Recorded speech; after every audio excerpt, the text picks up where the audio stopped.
আসসালামু আলাইকুম রহমতুল্লাহি ওবরকাতুহু। সম্মানিত দর্শক, জামায়াত ইসলামীর যে ছাত্র সংগঠন ইসলামী ছাত্র শিবির, আমরা সাধারণত শিবির বলেই তাদেরকে চিনি। এই শিবিরের রাজনীতি নিয়ে বাংলাদেশে বহু বিতর্ক রয়েছে। আর হাল আমলে এই গণ অভ্যুত্থানের পর শিবিরকে নিয়ে একেবারে আলোচনা ভীষণ রকম তুঙ্গে। জামাতকে নিয়ে আলোচনা তুঙ্গে, তবে শিবিরের বিভিন্ন কর্মকাণ্ডে রীতিমতো বোমা ফাটিয়েছে আমাদের রাজনীতির অঙ্গনে। এই যে একটি গণ অভ্যুত্থান হলো, যেটিকে কোটা বিরোধী আন্দোলন বা বৈষম্য বিরোধী আন্দোলন হিসেবে আমরা বলার চেষ্টা করছি। তো এই কোটা বিরোধী আন্দোলন এবং বৈষম্য বিরোধী আন্দোলন প্রথম থেকেই শেখ হাসিনার সরকার বলে আসছিল যে এটি জামাত এবং শিবিরের একটি চক্রান্ত, এবং এই ঘটনার সঙ্গে জামাত এবং শিবিরের লোকজন জড়িত।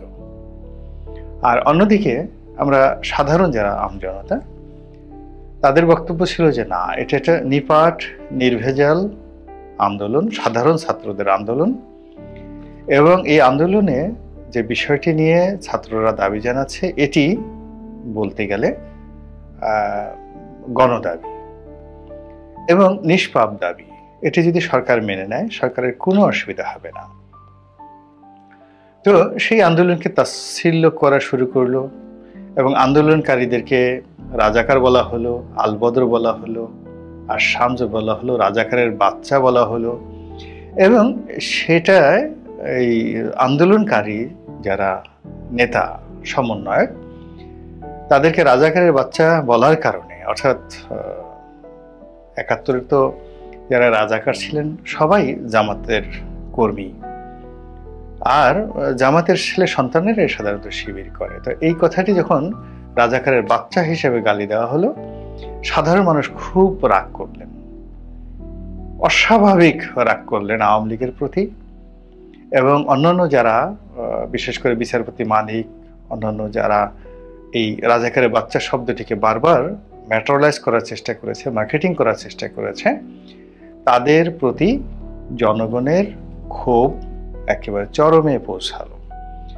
জনগণ বলার চেষ্টা করলো যে এই ছেলেগুলো এত ভালো, এরা কোনোদিন শিবির করেনি, এরা কোনোদিন জামাত করেনি, এরা এ যুগের সন্তান, এরা অনেকে মুক্তিযোদ্ধার সন্তান, এরা সাধারণ জনগণ, ঢাকা বিশ্ববিদ্যালয়ে পড়াশোনা করে খেটে খাওয়া মানুষের সন্তান সন্ততি, এবং এরা যে দাবি করছে সেই দাবি ন্যায্য দাবি, আর সেই দাবি আপনি পূরণ তো করছেনই না, উল্টো তাদেরকে রাজাকারের বাচ্চা বলছেন। তো মানুষ এটাকে খুব গায়ে নিল, নেয়ার পরে বলে যে আচ্ছা ঠিক আছে, আপনি যখন বলছেন রাজাকারের বাচ্চা, আমরা সবাই রাজাকার, তুমি কে আমি কে, রাজাকার রাজাকার।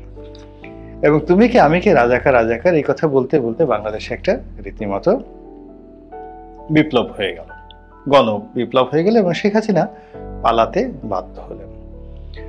এরপর একটার পর একটা ঘটনা ঘটে যাচ্ছে অস্বাভাবিক। যেমন একেবারে শেষ থেকে শুরু করি। শেষটা হলো জাতিসংঘের সাধারণ পরিষদে ভাষণ দেওয়ার জন্য ডক্টর মোহাম্মদ ইউনূস আমেরিকাতে গিয়েছেন। তো সেখানে তিনি ৩ জন সমন্বয়কে নিয়ে গিয়েছেন, এবং সেখানে ক্লিনটন ফাউন্ডেশন যেটা রয়েছে সেখানে তিনি বক্তব্য দিচ্ছিলেন। এবং ইংরেজিতে তার যে বক্তব্য, সেই বক্তব্যের মূল কথা হলো যে গণ অভ্যুত্থানটি বাংলাদেশে হয়েছে, এটি সুচিন্তিত, হঠাৎ করে হয়নি, দীর্ঘদিনের চিন্তার ফসল, বোঝার চেষ্টা করুন, সুচিন্তিত। দ্বিতীয়ত, এটার পিছনে অনেকেই কাজ করেছে, ওয়েল প্ল্যান্ড, সুচিন্তিত, ওয়েল প্ল্যান্ড, এবং যে যার জায়গা থেকে এটার পেছনে রসদ যোগানো হয়েছে। যদি এটাকে ভাব সম্প্রসারণ করে, অর্থাৎ একটা আন্দোলনকে ম্যাটেরিয়ালাইজ করার জন্য যে সকল লজিস্টিক সাপোর্ট লাগে তা দেওয়া হয়েছে, তারপর লজিস্টিক সাপোর্টটাকে বাস্তবায়ন করার জন্য যে শ্রম দরকার, যে সাংগঠনিক ভিত্তি দরকার, সেটা হয়েছে, আর তার আগে একটা পরিকল্পনা হয়েছে। এবং এই কথা যদি আপনি বলেন, তাহলে এই যে একটা আন্দোলন, সরকার পতন হলো, যেটিকে আমরা সাধারণ জনগণ কোটা বিরোধী আন্দোলন হিসেবে মনে করেছি, কেবলই কোটা বিরোধী আন্দোলন হিসেবে মনে করেছি, আর শেখ হাসিনার 14 গোষ্ঠী উদ্ধার করেছে যে তিনি কেন এদেরকে রাজাকারের বাচ্চা বললেন। কিন্তু এখন দেখা গেল যে না, এটার পেছনে বহু জনের বহু সাহায্য সহযোগিতা ছিল। কিন্তু সমস্যা বাদলেও যে গণ অভ্যুত্থান হয়ে যাওয়ার পরে সমন্বয়ক যারা ছিলেন এই কোটা বিরোধী আন্দোলনের, তারাই সর্বময় কর্তা হয়ে গেলেন এবং সব কাজে তাদেরকে বাদ দিয়ে কোনো কাজ করা যাবে না, তাদেরকে বাদ দিয়ে কোনো কিছু করা যাবে না। এবং এখনো তারা ঠিক আগের মতো পারছেন না, কিন্তু এখনো তারা অনেক কিছু নিয়ন্ত্রণ করার চেষ্টা করছেন। এর ফলে এখানে গণ অধিকার পরিষদ থেকে শুরু করে রাজপথে জুনায়েদ সাকি, অন্যান্য যে সকল রাজনৈতিক দল, এমন কেবি পার্টি, তারা সবাই এটার বিরোধিতা করছেন, যেন it's not the fair way. আমরা সবাই যার যার মতো করে চেষ্টা করেছি। এমনকি ববি হাজ্জাজ, তার দল